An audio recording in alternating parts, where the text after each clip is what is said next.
Para analisar a pessoa, você tem que primeiro conhecer os trejeitos dela.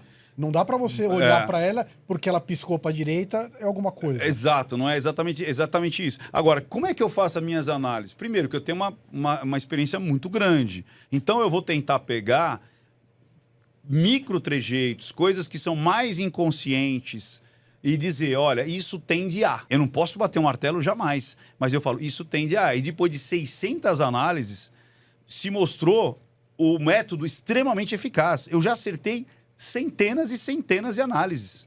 Algumas são inconsistentes. Eu falo, cara, não dá muito para saber. Outras, a gente não tem uma finalização. Mas eu já tive centenas de finalizações, ou pela justiça, ou porque depois as provas apareceram, ou porque a própria pessoa depois falou, olha, eu menti, entendeu? Ou o caso se desenrolou e mostrou que aquilo era uma mentira. Então, o depois é importante. Tem gente que fala assim, porra, então o juiz não precisa fazer mais nada, é só ele olhar, fazer análise não verbal e falar, você é culpado, você é inocente. Não! Você precisa... Eu já dei treinamento para juízes. Para a OAB, eu já dei aqui em São Paulo, já dei no Espírito Santo. Aulas, palestras. Eu já abri vários simpósios de medicina, porque essa galera, para PM de São Paulo, estão querendo de novo, já dei uma palestra lá para eles. As minhas análises estão servindo de case educacional para os novos cadetes que estão sendo formados, para mostrar, olha aqui a comunicação. Então isso é muito legal, você vê que as pessoas estão usando em vários âmbitos. Em várias situações. Porque é infinito você utilizar isso aí. Por exemplo, você vê que uma coisa inconsciente, não sei se você... você pega pessoas da plateia, às vezes, não pega? Você faz show pelo Brasil. Sim. Vê se já aconteceu. Alguns amigos meus falam assim, cara, o que você falou tem sentido, porque eu já vi isso acontecer várias vezes. Entra você e faz o seu sketch. Aí depois você, de repente, vem um mágico. Depois você... Já aconteceu de, os 3, os 4 que fizeram, pegaram a mesma pessoa? É sempre isso que acontece. Sabe por quê? Sempre. Não é uma vez nem duas. Eu acho que eu já fiz 5.000 shows. Os 5.000 acontece isso. Eu vou no circo, o cara... Eu saio na coxinha e falo, caramba, o cara sobe no palco, ele fala, pô, o palhaço já me pegou. Você sabe por que isso acontece? Não. Porque aquela pessoa, ela se coloca... A linguagem silenciosa dela em rapport com você. Ela se torna confiante para você. Eu consigo sentir, por isso que eu chamo. Exatamente. Você fala, esse aqui vai ser legal. Esse vai respeitar os meus comandos. Não vai querer aqui me sacanear. E o mágico vai olhar e vai perceber a mesma coisa. O outro palhaço vai olhar... É perceptível. E você vê isso que eu tô falando? A gente já se conhecia antes, Irã? Não. Nós combinamos alguma coisa? Não. Então, você tá vendo? Por quê? Isso acontece muito. Um dia que eu fui dar um pingentinho de ouro de uma menininha que eu ganhei de uma joalheria. E no final, terminou o espetáculo, eu olhei pra plateia. E eu olhei pra uma senhora...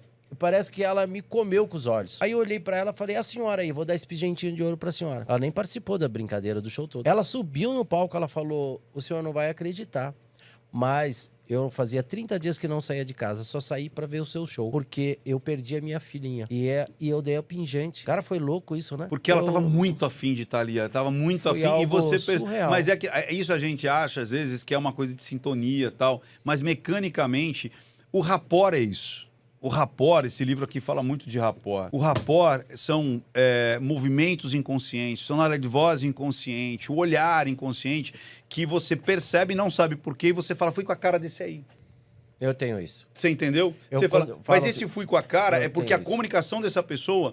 Os valores dessa pessoa, olha que doideira isso, é muito parecido com os seus. E a gente tem que ter isso, porque imagina, lá os nossos ancestrais, lá no tempo da caverna, imagina que eles ficaram milhares e milhares de anos sem proferir uma única palavra, e eles tinham que falar, pô, quem que eu vou chamar para caçar? Quem que eu vou copular? Quem que eu vou dividir a caverna? Com quem que eu vou dividir o que eu conheci, que ali é melhor para pescar? Então ele olhava e falava, pô, esse cara é meio parecido comigo.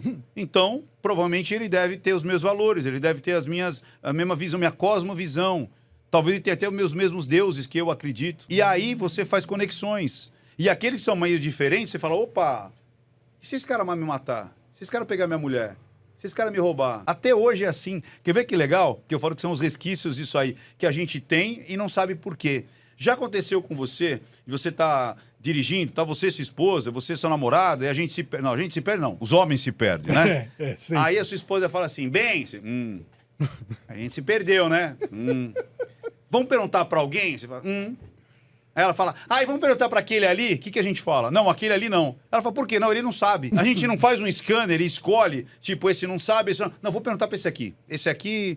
Então, Puta esse merda, é bem isso. scanner que a gente faz, de plateia também, É. a gente faz na vida. Você fala assim, pô, pra quem que eu posso perguntar? Você dá uma escaneada, você fala o jeito dele olhar, o jeito dele andar, o jeito dele, às vezes, falar. Você fala, é com esse que eu vou pedir uma informação. Até se você tá perdido em algum lugar, pô, você tá no centro da Por cidade, que você não quer pergunta saber pro onde é primeiro? um prédio, não. Você dá uma escaneada. Você olha, eu nunca tinha notado isso. Aí você fica Mas escolhendo eu- pra quem que eu vou perguntar. E Mas você, você isso, falou- isso é inconsciente. Você falou uma coisa engraçada, assim, por exemplo, você vou numa balada e tal, aí vamos fumar, daí vem um pessoal conversar. Antes eu sabia, aquele lá deve ser um chato, eu já sei que é um chato.